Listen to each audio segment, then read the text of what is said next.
Mungkin ada nggak itu kisah-kisah yang memilukan gitu Pak? Memilukan nggak ada sih, cuma mengenaskan ya. Gitu.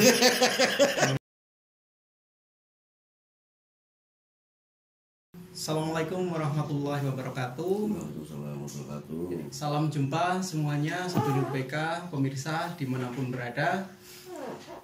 Saat ini kita sedang berada di sebuah acara yang spesial kami sajikan untuk pemirsa PK dimanapun, yang kami beri tajuk Bisa Bos. Ya, ini adalah sebuah program dari kita Berita Kebumen yang akan mengulas, mengangkat dengan cara bincang santai seputar bisnis, organisasi, sosial, serta sosok inspiratif. Dan untuk kali ini saya sedang berada di sebuah markas organisasi. Ya, organisasi ini unik daripada yang lain, yaitu dimana umumnya orang-orang itu pergi ke kota. Ini organisasi ini malah larinya ke hutan. Ya, jadi mungkin belum banyak yang mengetahui. Saya sendiri baru mengetahuinya beberapa waktu lalu tentang organisasi ini. Padahal informasi yang saya terima, organisasi ini sudah pernah mendapat sertifikat tingkat internasional dan ini ada di Kebumen. Nah, untuk itu kami mengangkat ini, kami mendatangi markas, kami sebut markas ya, dari organisasi tersebut. Mudah-mudahan dengan ini informasi yang bermanfaat nanti bisa digali, yang bisa menginspirasi juga, serta menambah pengetahuan kita tentang organisasi dan kegiatan-kegiatan sosial, bisnis, dan lainnya di Kebumen yang belum banyak diketahui orang. Oke, langsung saja. Organisasi yang dimaksud itu adalah Kosta Jasa. Apa itu Kosta Jasa? Nanti akan kita bahas lebih lanjut. Dan saat ini saya sedang berada di kediaman organisasi, markasnya tadi, mohon maaf tadi. Dan saat ini saya sedang bersama Pak Manajer. Ya, beliau adalah Bapak Untung Karnanto. Selamat siang Pak Untung. Selamat siang, selamat datang di rumah-rumahan dan kantor-kantoran. Iya. Oke lah ya, markas lah ya. Udah. Markasnya Kosta Jasa. Ini Kosta Jasa itu apa ini? Kalau saya ini cari informasi di internet, saya menemukan profilnya dari Kosta Jasa dan ini punya slogan. Wah, slogannya ini pakai bahasa landai gimana ya? Agak susah nih. Kosta Jasa, Sustainable Community Forest. Sustainable Community Forest. Ini berarti terkait dengan komunitas yang berkesinambungan ini, tapi ada forestnya, ada hutannya, itu maksudnya gimana ini? Ya. Tapi mohon maaf, ini saya sudah menerima sedikit informasi bahwa ini mohon maaf, Kosta Jasa ini sebuah organisasi yang mengelola hutan rakyat yang berkomitmen dalam pengelolaan secara lestari sebagai salah satu acuan untuk pengelolaan menggunakan salah satu skema sertifikasi, yaitu FSC. Nah, ini sebelum ke jauh-jauh ke sana, saya ada yang belum saya pahami betul. Ini ada hutan rakyat Pak. Ya. Nah, apa mungkin jangan-jangan ada hutan pejabat, ada hutan korporat atau apa ini hutan rakyat? Itu bagaimana hutan rakyat itu? Ya. Oke, kalau hutan rakyat pada prinsipnya, dan itu ada di dalam peraturan regulasi pemerintah juga. Kalau misalnya yang PP 21 2021 ini juga muncul yang tentang pengelolaan penyelenggaraan kehutanan.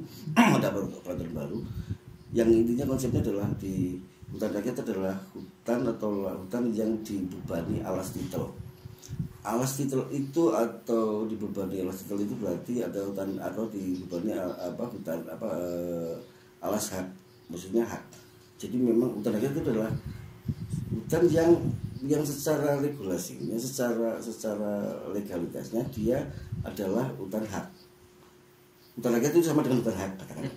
Nah, apa yang dikatakan hutan hak? Berarti hutan hak berarti dia haknya diperoleh atau dimiliki oleh masyarakat atau rakyat di sini. Kalau ada yang lainnya, karena ada 3 utama di kehutanan di Indonesia, 1 hutan negara, 1 hutan adat, 1 hutan hak atau hutan rakyat tadi. Jadi yang kalau kami Kosta Jasa mengelola hutan rakyat adalah hutan yang memang dimiliki oleh masyarakat atau oleh rakyat yang dalam hal ini memiliki hak untuk pengelolaannya dia, hak milik lah katakanlah. Beda dengan hutan negara. Hutan negara itu kan jelas kawasan negara yang biasanya dikelola oleh perusahaan atau BUMN. Contohnya kalau di Jawa Perhutani bukan pemilik hutan negara. Hutan negaranya adalah hutan negara. Bahwa yang mengelola perhutani, ya. Kalau di luar Jawa ada Inhutani. Inhutani juga mengelola hutan negara. Nah, biasanya kalau di Jawa adalah perhutani, kalau di luar Jawa Inhutani itu biasanya kerjasama dengan korporat. Entah itu dengan HTI, entah itu dengan HPH, itu biasanya kayak gitu. Atau juga ada yang dikelola oleh hutan negara yang dikelola oleh korporat tadi HPH, hak pengusahaan hutan. Cuma hak pengusahaan, bukan hak milik. Kalau hutan rakyat jelas hutan hak, berarti dimiliki oleh masyarakat. Hutan adat lain lagi biasanya. Nah, yang kami di sini hutan rakyat karena di sini nggak ada istilahnya kalau di secara regulasi masyarakat hukum adat MHA. Kita nggak ada di sini, karena di sini boleh dibilang masyarakatnya boleh dibilang sudah campur, tidak ada masyarakat hukum adat. Karena ada regulasi sendiri terkait tentang apa sih yang dikatakan masyarakat hukum adat atau masyarakat adat. Itu yang nantinya akan ada aturan mainnya sendiri, ada regulasi sendiri. Contohnya kalau di Jawa ya yang masuk itu ya di Pulau Jawa kan Baduy. Jelas itu dia ada masyarakat adat sendiri ada. Jadi bukan kenapa kok kita aja nggak ada. Ya kan memang nggak ada hutan adat di sini. Intinya di Kebumen adanya hutan rakyat gitu. Adanya di Kebumen adanya ada di dua. 1 hutan negara, 1 hutan rakyat. Hutan negara yang di Kebumen dikelola oleh perhutani. Betul. Gitu. Nah, kalau hutan rakyatnya dikelola oleh rakyat yang mengelola rakyat. Nah, kami cuma mengelola di sini bukan berarti kami yang nanemin, yang ini tidak. Kita sebagai manajemen saja, kita hanya mengelola untuk lebih baiknya, harapannya lebih baik dengan peningkatan kapasitas di masyarakat, di anggota kami yang tercatat ya. Kan kita nggak bisa nyuruh seorang yang belum berkomitmen, nah gitu loh. Makanya hutan rakyat di Kebumen yang memang banyak, boleh dong hutan rakyatnya banyak, cuma yang kami kelola belum semuanya. Ya. Ada berapa hektar atau berapa kelompok atau apa itu namanya istilahnya yang dikelola oleh Kosta Jasa ini? Oke.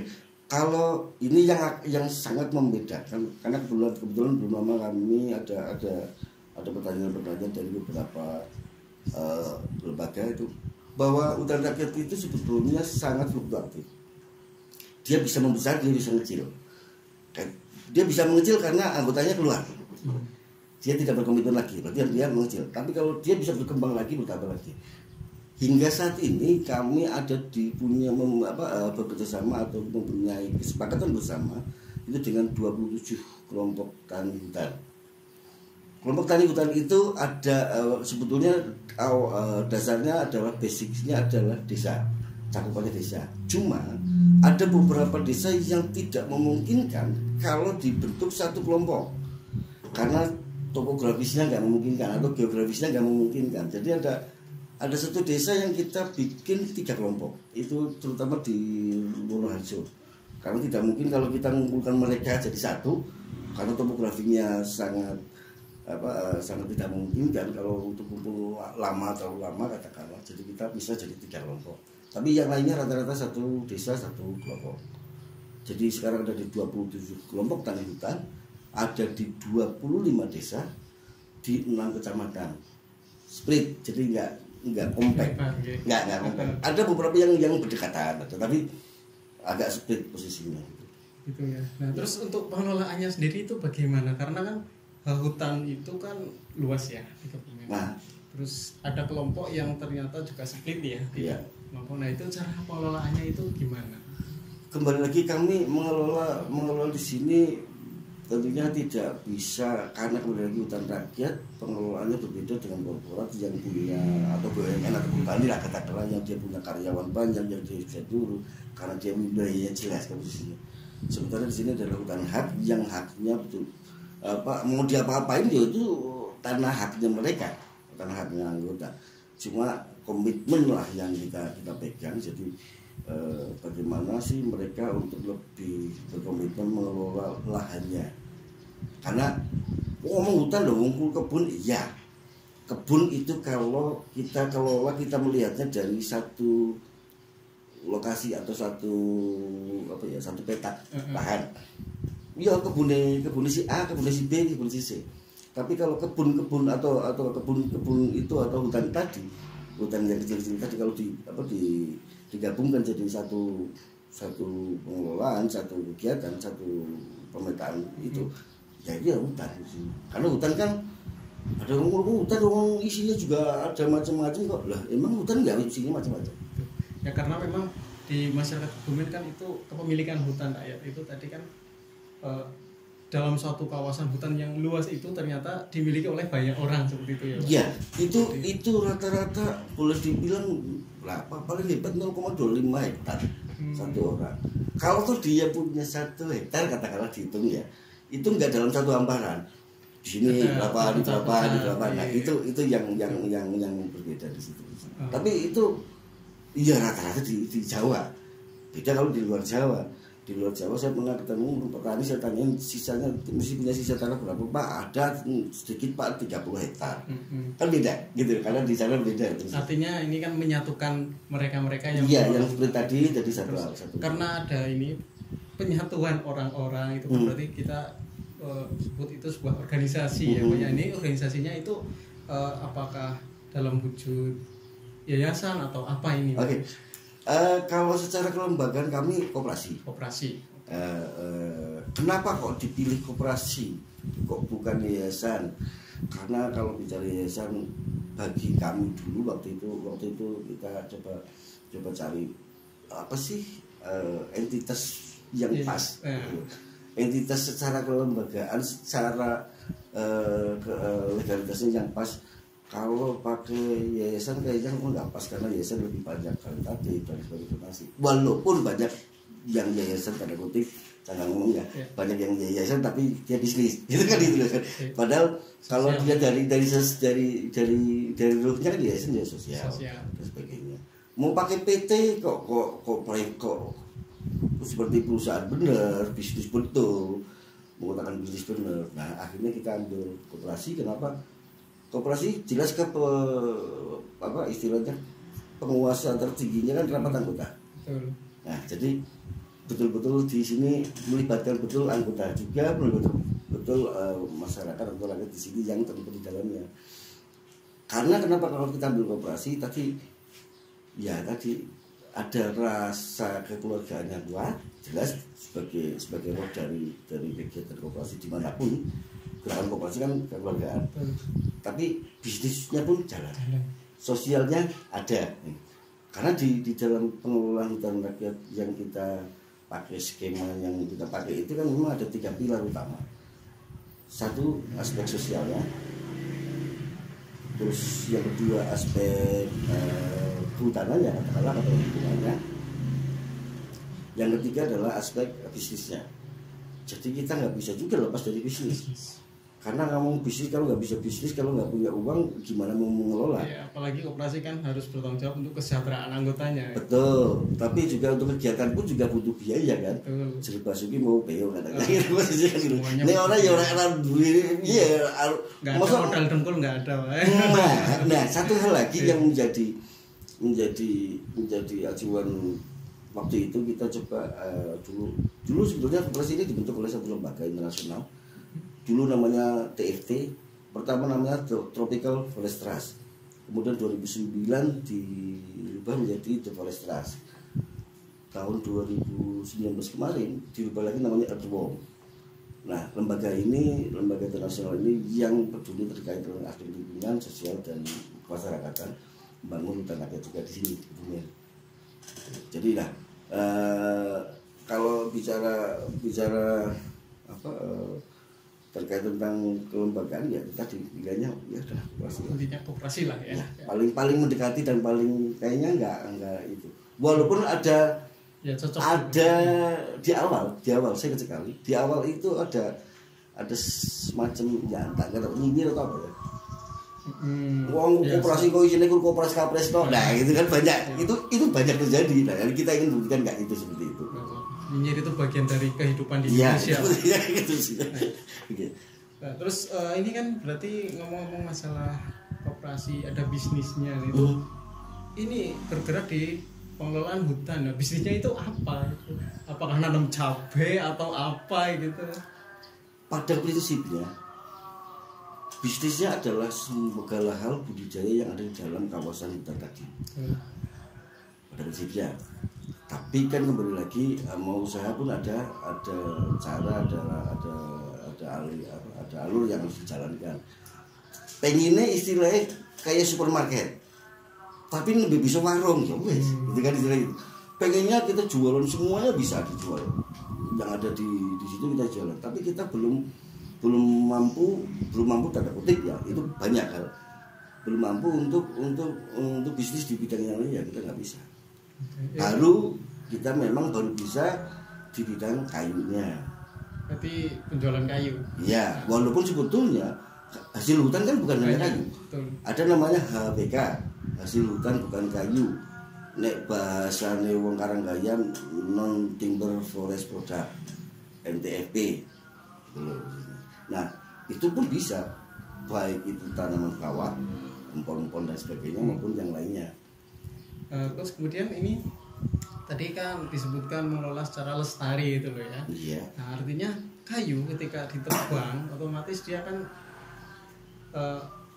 hutan ketika kayu yang sudah tua ditebang ada kegiatan untuk melestarikan lagi apa enggak? Iya. Wajib itu hukumnya. Iya. Karena di kami ada ketentuan bahwa dalam hitungan satu pohon ditebang itu paling tidak 4 bibit tanaman ditanam lagi. Tapi bukan hanya ditanam, sorry. Ini yang sering terjadi. Oh ya 1 dibanding 5. Nah tebang 1 tanam 5. Tanam iya, ngerawatnya enggak. Nah, sama aja bohong. betul. Nah itu yang kita nggak mau. Nah, Nah kita nggak mau di situ. Makanya selalu kita coba betul-betul juga mencarinya juga mencari bibit yang memang sesuai yang diharapkan masyarakat dan sebagainya. Yang diharapkan masyarakat apa sih? Ya mau jadi nandur ya pengennya ya panen. Nandur kayu panennya ya kayu. Ya, walaupun mungkin ada yang untuk tabungan dan sebagainya. Tapi konsepnya bahwa akan menanam lagi ya ada proses itu ya. Karena kita juga nebangnya juga tidak aja sembarang nebang. Ada perencanaan Ada perencanaan, ada gitu perhitungan. Ada limit atau ya limit, saya bilang limit. Kalau di kehutanan namanya AAC, annual allowable cut atau jatah tebang tahunan, itu kita hitung dari potensi yang ada itu berapa sih sebetulnya kita layak nebang. Kalau dihitungnya 1000 ya nggak boleh lebih dari 1000, karena kalau lewat 1000 mungkin boleh, kalau ibaratnya 1000 boleh itu, tapi tahun berikutnya harusnya dari 1000 ini dikurangin. Kalau misalkan ini 1200 di tahun ke-1, tahun keduanya harusnya 1000 jadi 800. Jadi ada jatah tebang tahunan yang kita hitung. Nah hitungannya itu walaupun masih jadi perdebatan karena beda antara hutan rakyat dengan hutan negara yang HPH itu yang dengan luasan tetap. Kalau HPH kan luasannya tetap, dia izinnya 200 hektar ya udah. Itu. Kalau kita kan bisa berkembang, nambah. Itu yang jadi masih ada perdebatan. Tapi intinya bahwa kita nebangnya pun tidak boleh melebihi hitungan kami, karena kita ada hitungan. Dan hitungan itu ada di dalam dokumen yang kita bikin namanya RKT, Rencana Kerja Tahunan. Yang kalau di hutan ada pengelola HPH atau pengelola HTI, RKT-nya itu harus di-approve sama dinas kehutanan ataupun kanwil kehutanan dulu. Nah kalau di target kita secara virtual aja bahwa kita ada perencanaan ini. Dan nanti dalam dokumen RKT itu kan ada realisasi tahun kemarin sama rencana tahun untuk tahun depan. Itu akan dikontrol terus. Kira-kira gitu. Berarti intinya tidak sekedar menebang, mengambil dan menjual, tetapi juga melestarikan hutan itu, gitu ya Pak? Iya.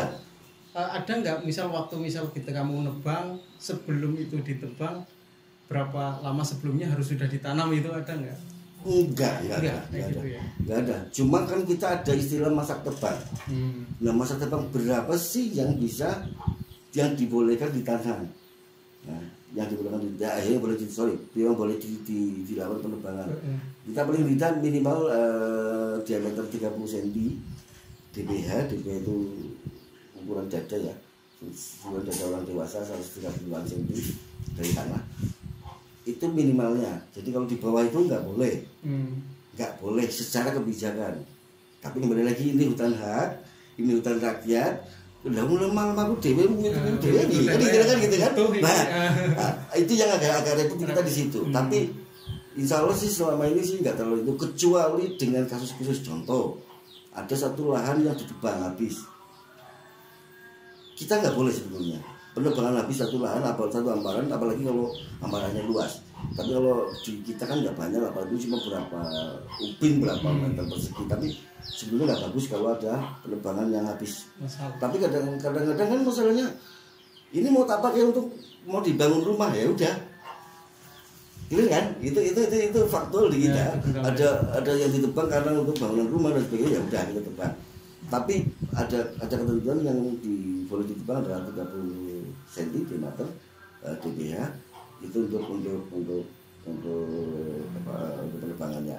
Kalau tentang bibit dan penanaman dan sebagainya, kita akan ngasih bibit biasanya kalau kita akan carikan bibit dari luar, dari manapun kita coba cari bibit. Pernah kita dapat bantuan dari perusahaan juga pernah, perusahaan yang sudah kerjasama dengan kami, atau juga dari dinas terkait. Insya Allah tahun ini 2021 karena saya nggak tahu berkat atau berkah atau bencana yang pandemi kemarin ya. Tapi tahun 2020 alhamdulillah penjualan cukup bagus. Tapi karena pandemi kita nggak bisa banyak bergerak, jadinya semua boleh dibilang hampir beberapa kegiatan kita pindahkan semua ke tahun 2021. Termasuk diantaranya adalah kita rencana tahun 2021 ini mau membuat 2 lokasi persemian yang masing-masing targetnya 40.000 bibit. Ada tanaman produksi, ada tanaman buah-buahan. Terus begini, tadi kita di awal saya mendapat informasi mengenai salah satu skema sertifikasi FSC, dan informasi yang saya terima kan dari kegiatan yang dilakukan itu sudah mendapat penghargaan sertifikat tingkat internasional gitu ya Pak. Nah, itu bagaimana bisa hanya kegiatan seperti itu, kalau orang awam bilang kan hanya kegiatan seperti itu kok dapat penghargaan gitu loh. Itu kenapa Pak? Oke. Dan penghargaannya itu apa itu? Konsepnya bukan penghargaan maksudnya sebetulnya, tapi bahwa itu adalah kalau kami pakai istilah pengakuan. Pengakuan. Bahwa Kota Jasa dalam pengelolaan hutannya, istilahnya kalau pakai bahasa mereka intinya pakai istilah sekarang well managed, ya, well managed forest. Jadi mengelola hutan dengan baik. Baik itu tentunya ada banyak, termasuk bertanggung jawab dan sebagainya. Nah, pengakuan itu memang pengakuan internasional. Saya nggak menutupi, karena ini adalah skema sertifikasi yang voluntary, yang bukan wajib. Di Indonesia ada yang wajib sebetulnya, ada wajib namanya SVLK, dulu juga ada SVLK itu ada namanya sistem verifikasi legalitas kayu ada. Tapi kalau dari sisi kami, kenapa kita mengambil skema internasional tadi yang EBC, karena EBC dari sisi marketnya pun pengakuan satu lembaga atau suatu entitas bisnis yang sudah diakui oleh EBC itu sangat terbantu marketnya. Market sudah percaya dengan produk-produk yang memang keluarannya EBC. Nah, kalau yang lainnya ada FSC, ada PEFC atau Pan Europe, ya ada namanya Pan Europe, ada banyak sertifikasi. Tapi untuk aspek kehutanan kami percaya dengan FSC, dan ya alhamdulillah sampai dengan saat ini kita masih bisa. Dan kalau bicara tadi pengakuan itu istilahnya skema FEC itu sertifikasinya itu bentuknya 5 tahunan. Jadi dia diakui 5 tahun. Nanti setelah 5 tahun ada resertifikasi lagi. Nah, alhamdulillah Costa Jasa sudah periode ketiga. Jadi di 5 tahunan. Racing lah, racing kan 5 tahun. 5 tahun berbarui. STNK juga ya, pelatih tadi.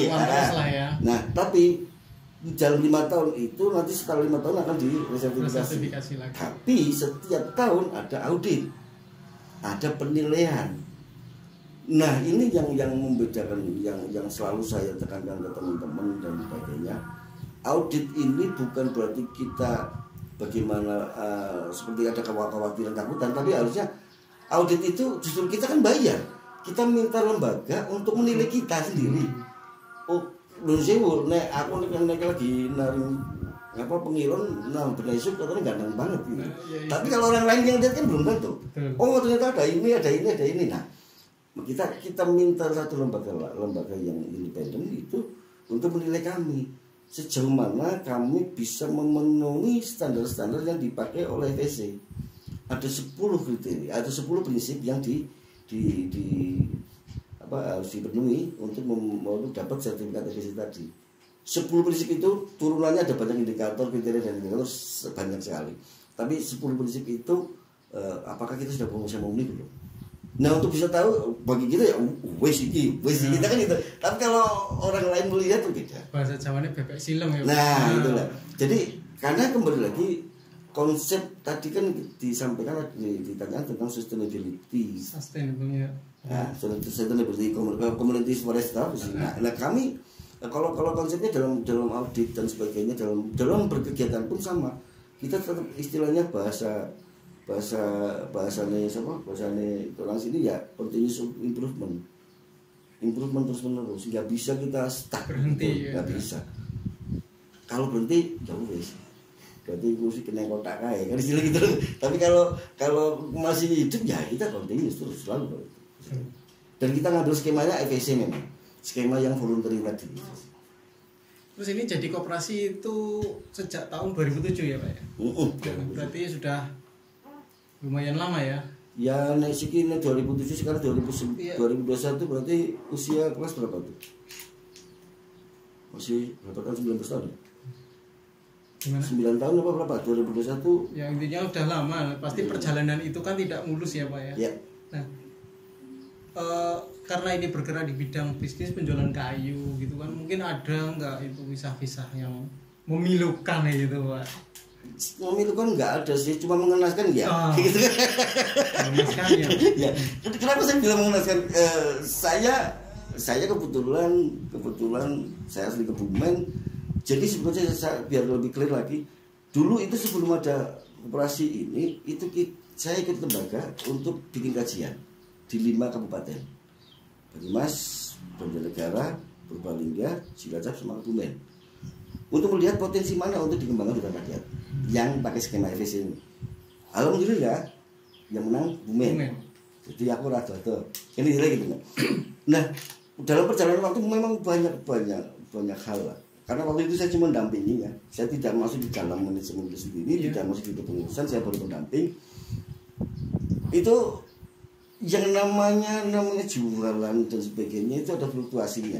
Dan yang paling parah adalah tahun 2014 kalau nggak salah 2014. Teman-teman yang di sini yang di staf manajemen itu sampai tidak bisa gajian 3 bulan istilahnya. Jadi gajian 3 bulan itu dicicil sebulan.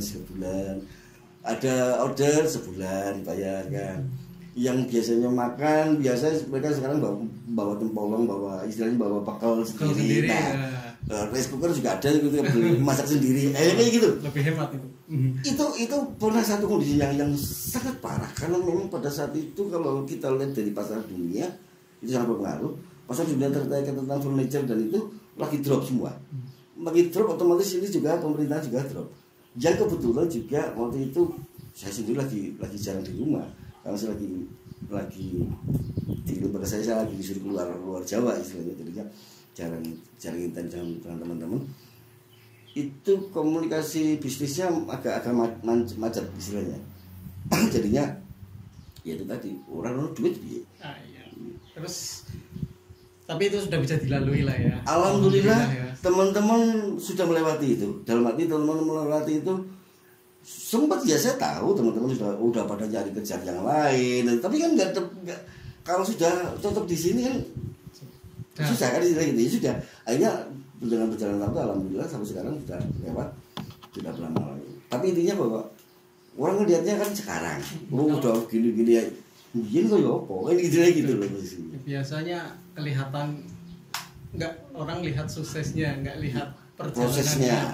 Gitu. Nah terus untuk di Kebumen sendiri memang kayu itu yang produksinya banyak di Kebumen itu kayu apa sih Pak?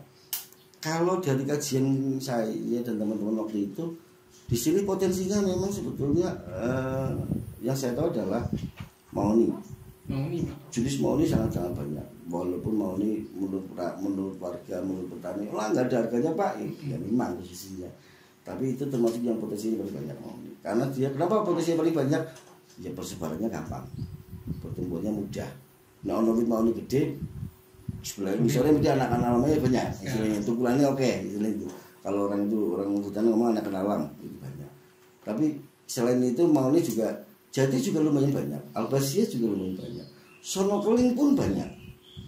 Cuma kan malah kalau dibilang sonokeling di sini termasuk yang bagus posisinya. Dan mahoni pun juga kenapa sih bilang potensi, bukan hanya potensi dari sisi kualiti, tapi dari sisi kualiti pun bagus untuk Kebumen dibandingkan yang lainnya misalnya kayak Jawa Barat kan itu kurang bagus, untuk furniture dan sebagainya. Tapi tidak semua Jawa Barat juga di sini. Ini malah jadi ngomong kayu nih. Ya, kita lagi ngobrol apa nih. Nah intinya gini ya, jadi salah satu misi dari operasi kan otomatis juga memberikan kesejahteraan untuk anggotanya ya melalui bisnis penjualan kayu ini. Nah, terus juga apa hanya jualan kayu atau mungkin ada pelatihan untuk membuat furniture juga atau bagaimana? Kami belum sampai ke tahap itu. Belum. Istilahnya kalau itu ada di sisi bisnis itu adalah bisnis lanjutan ya. Nah, kita bisnis lanjutannya. Nah, ini bisnis lanjutan di kayunya kita belum. Tapi usaha yang terkait hasil hutan yang bukan hanya kayu kita sudah coba. Dulu pernah kita coba usaha untuk gula. Karena di beberapa lokasi kelompok ada yang potensi gula kelapa.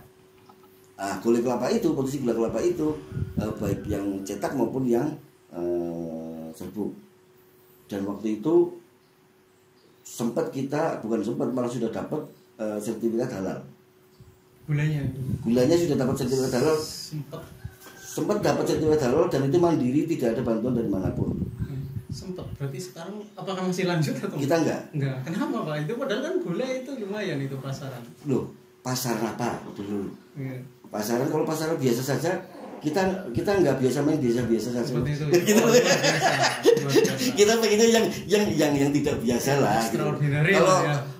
Kalau biasa saja nanti kayaknya lagu-lagu itu mulanya biasa saja. Nanti nah, kita cari yang itu. Jadi kalau ngomong pasar, ya pasar yang khusus dong, pasar yang bagus. Emang pasarannya gimana itu kok nggak biasa itu? Karena gula gila harganya.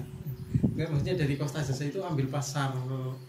Kita cari pasar yang khusus tadi. Nah contohnya tadi, kenapa kok kita bersertifikat EVC? Karena kayunya yang kita kirimkan ke pabrik itu juga sudah diklaim sebagai kayu EVC. Dan tidak semua pabrik mau membeli kayu EVC. Kayu yang bersertifikat EVC. Pertama harganya jauh lebih tinggi. Gitu. Dan keduanya urut-urutnya gini Mas. Pabrik itu dia akan bisa bikin pabrik furniture, dia mebel ini misalnya meja, dia bikin meja dari kayu yang bersertifikat EVC. Dia bisa klaim EVC kalau pabrik itu juga EVC. Kalau pabrik itu juga sudah mendapat sertifikat EVC. Tapi kalau dia nggak punya sertifikat EVC, mau beli pakai walaupun mampu beli yang dari EVC, tetap nggak bisa diklaim. Pabrik EVC pun, sekarang pabrik ada EVC misalkan. Pabrik EVC tapi sumbernya dari non EVC, nggak bisa diklaim, tidak bisa diklaim, tidak bisa pasang. Kalau di furniture itu dia pasang logo, ada logo tentang EVC bahwa itu ini berarti well managed istilahnya, atau apapun namanya 100% EPC atau apa. Nah, ya kayak gitu. Kita pengennya yang jalur khusus. Kalau jalur biasa saja, wis lo dodolan dari pasar itu tadi kan istilah gitu. Bukan berarti kita mengejarkan itu, tidak. Tapi kami bergerak di bidang bisnis apalagi atau di sosial pun kita pengennya ada edit value-nya, ada nilai tambahnya. Nek kur biasa saja ya nggak akan ada nilai tambahnya. Ya kan orang nggak ada, kita juga mereka jalan kok. Gitu posisinya kan gitu loh. Mereka biasa nggarap alas gitu ya. Ya, mereka biasa jualan gula, biasa ini fine saja. Nah, ngomong-ngomong ininya kalau hitung omset lah ya, karena ini ada penjualan berarti ada omset lah ya. Omsetnya itu sampai berapa sih sebenarnya? Maksudnya omset apa nih? Ya penjualan kayunya itu. Kalau kita saya bilang fluktuatif, Mas. Begitu ya. Sangat fluktuatif. Saya nggak bisa ngomong omsetnya sekian apa enggak. Tapi memang kalau dari sisi ini bukan tadi aku ngomongin dari pajak ya. Yeah. Dari sisi pajak itu masih di bawah. Insya Allah, mudah-mudahan pajak.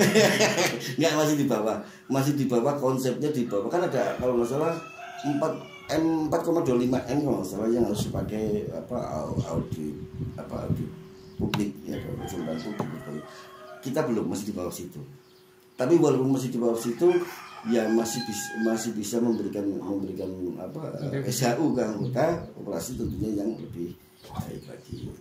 Dan memang kembali lagi pasar kayu, pasar dunia sangat naik.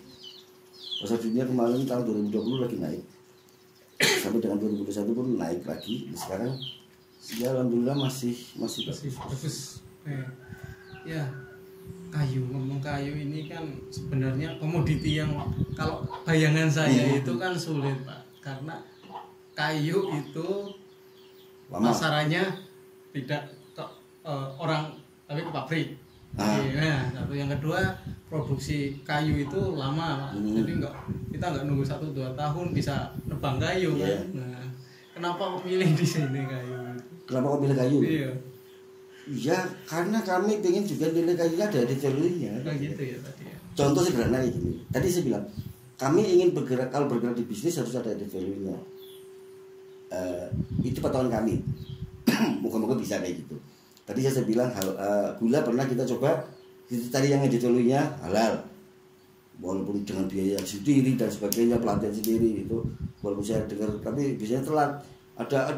Ada program halal, sertifikat halal dari pemerintah, dari Pemkab, tapi terlambat tidak gitu. Nah itu yang kita akan maju. Terus dulu kita coba ada kemukus, ada rumput odot, kita mulai coba itu.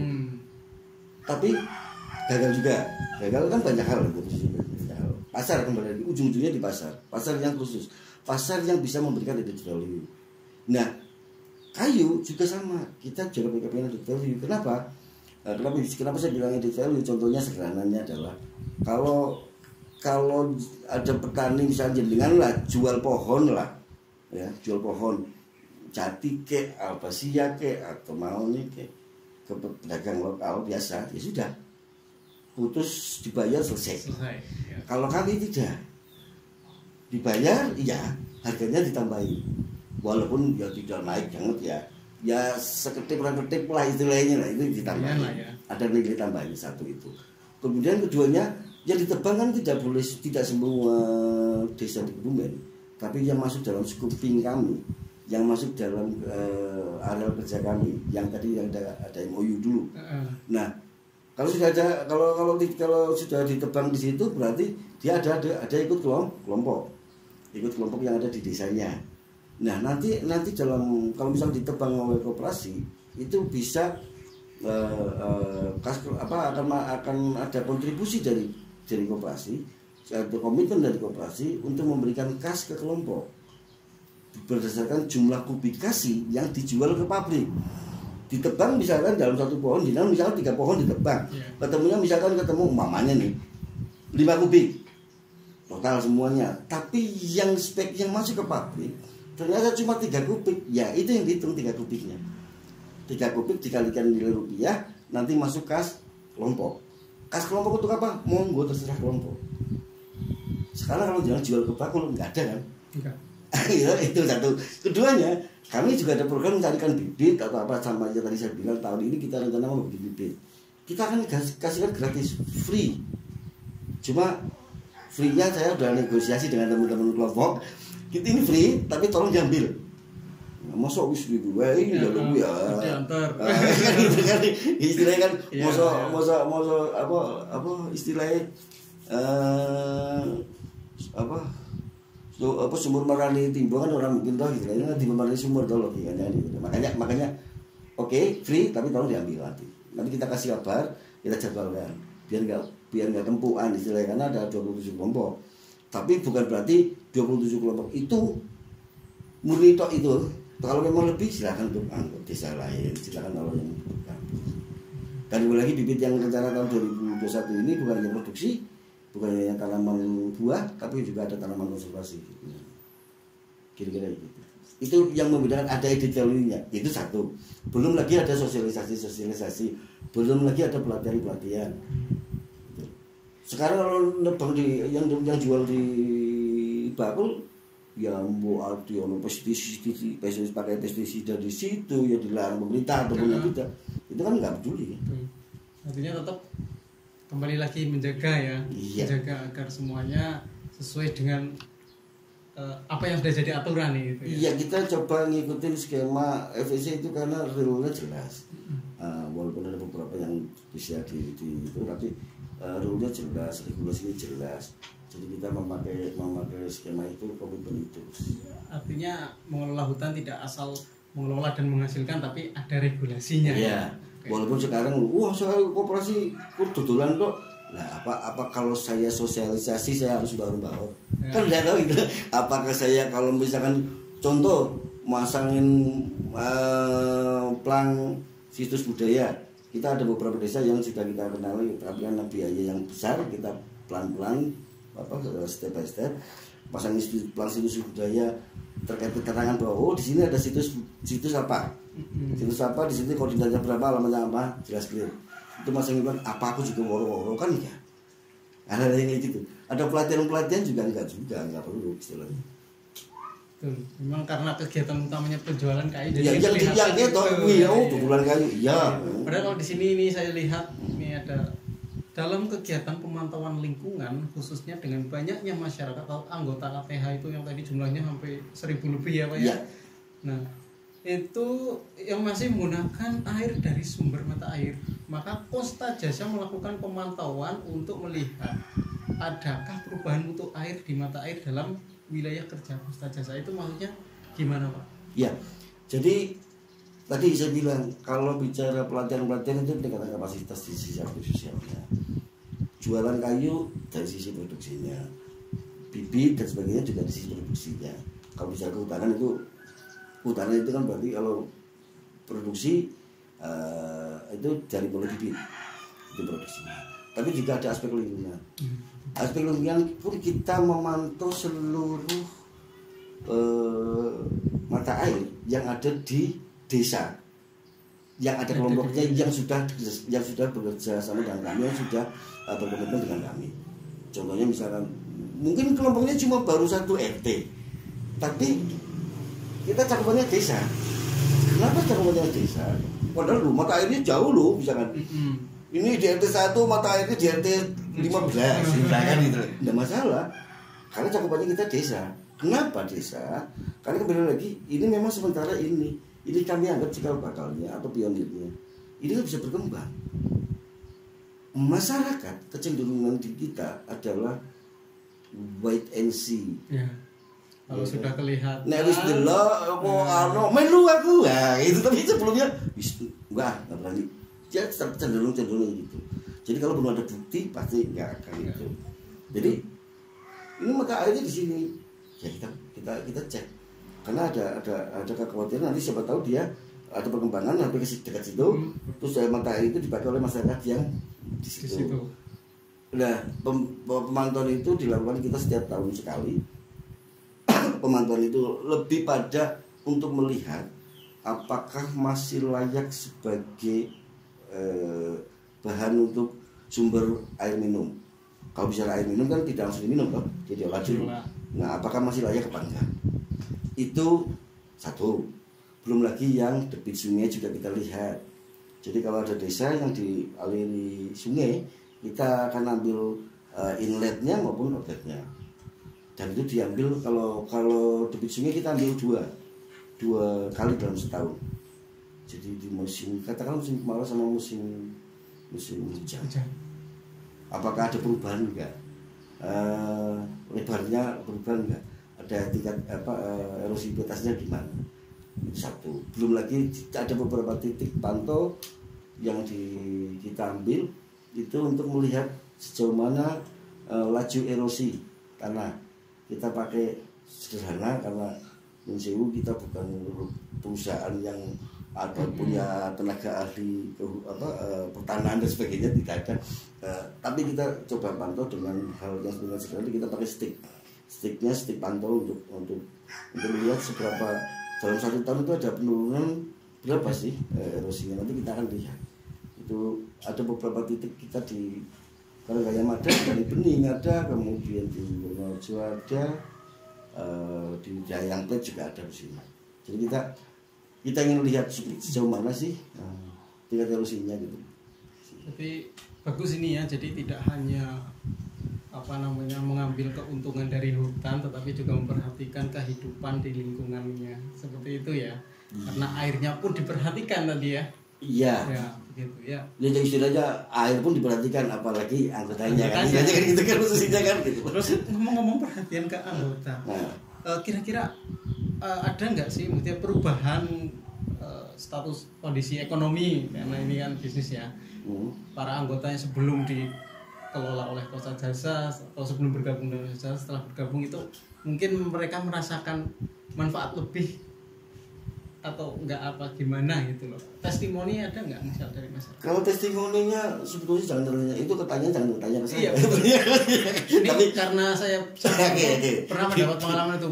Misal ya, biasanya orang kebumen gitu Pak, kalau sudah dibantu, ditolong itu mereka, terima kasih Pak Untung. Alhamdulillah berkat jenengan sekarang saya jadi bisa. Nah, bisanya kan gitu loh. Ya kalau konsep semacam itu kadang itu yang kadang-kadang kita dimis. Tapi sebetulnya kita juga ada kajian juga. Kita coba melihat, tapi kembali lagi yang sering dilihat adalah terkait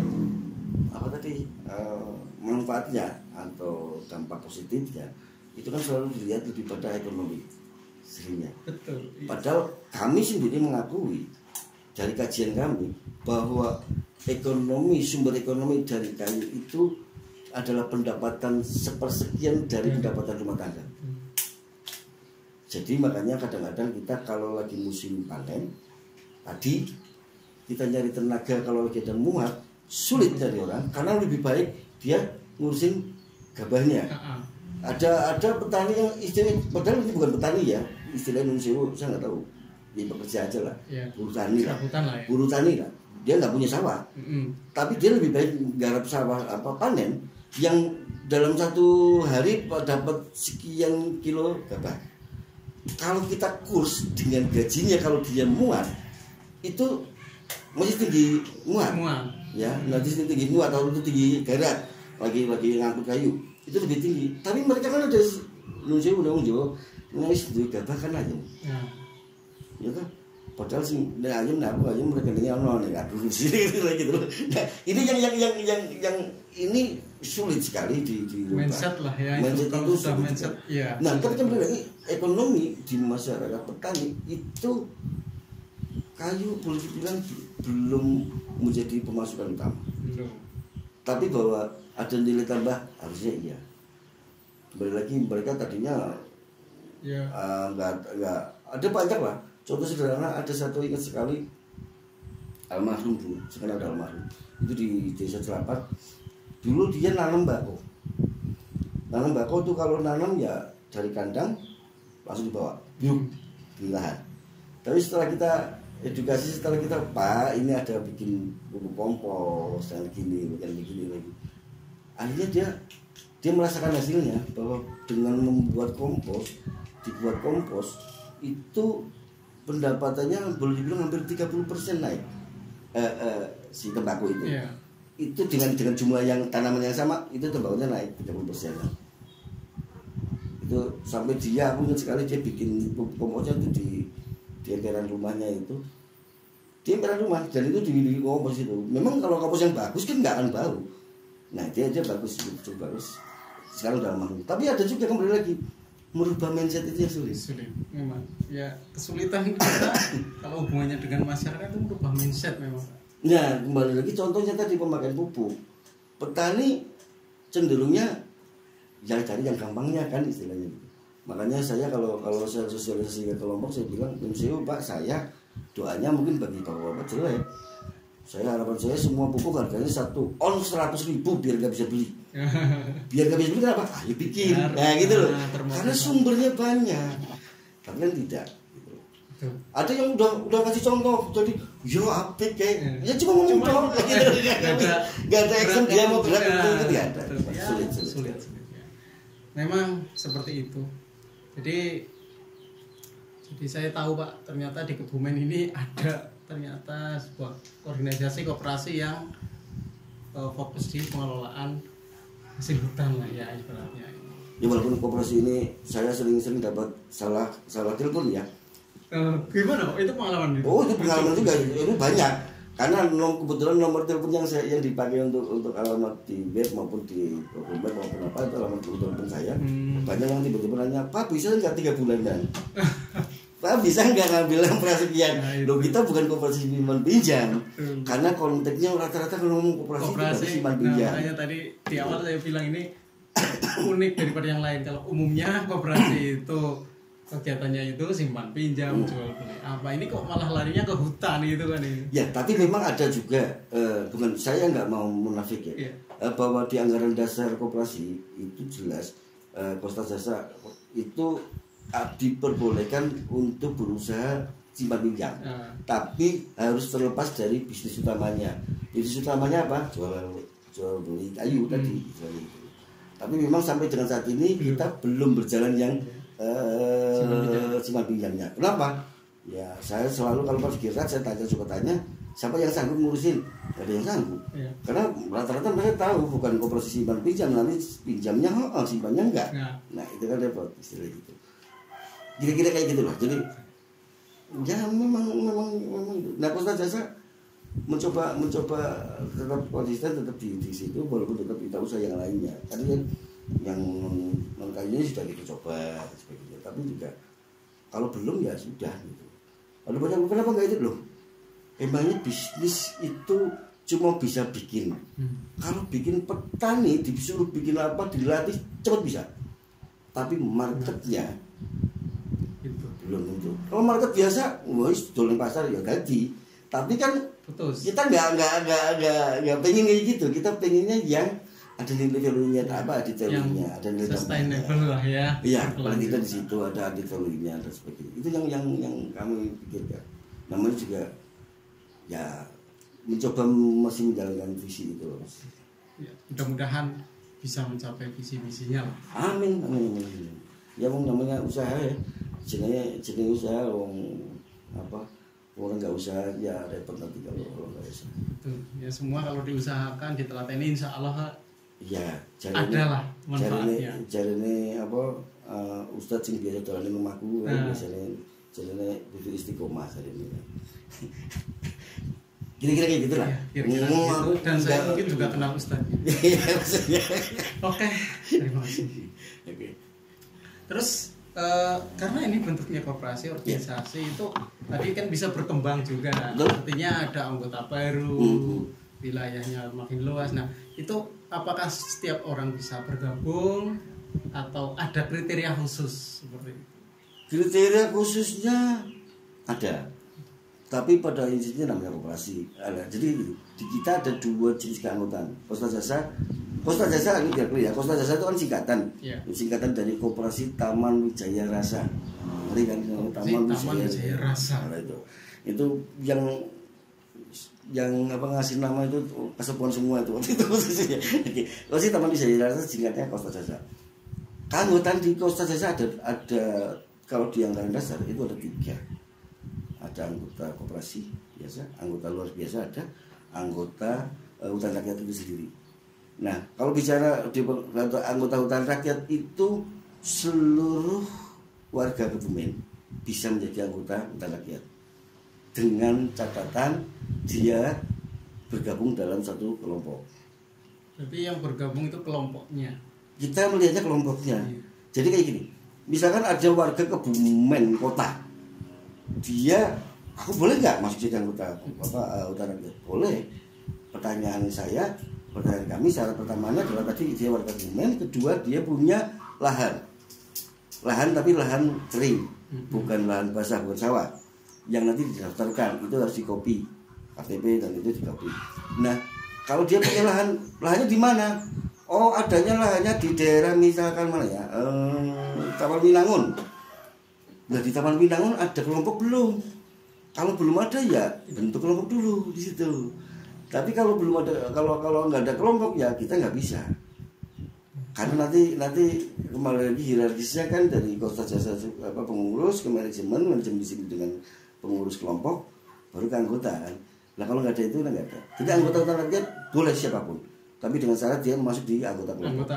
Anggota kelompok dengan menyertakan KTP, fotokopi KTP-nya sama fotokopi SPPT. Karena rata-rata warga di Kebumen belum semuanya bersertifikat. Ya, walaupun sudah ada banyak program sertifikasi sertifikat tanah ya, tapi banyak yang belum bersertifikat. Jadi kita pakai SPPT. Walaupun SPPT itu bukan legal, bukan legal tanah. Namanya juga SPPT, surat pemberitahuan pajak dan hutang. Bukan legalnya tanah, tapi itulah yang dipegang. Itu bisa menjadi anggota rakyat. Nah, apakah bisa jadi anggota koperasi? Bisa.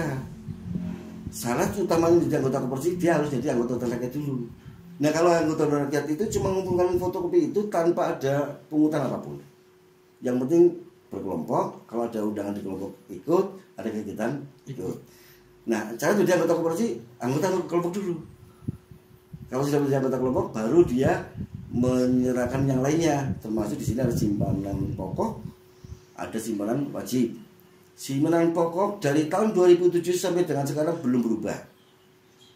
Tahun 2021 pun masih tetap simpanan pokoknya Rp25.000.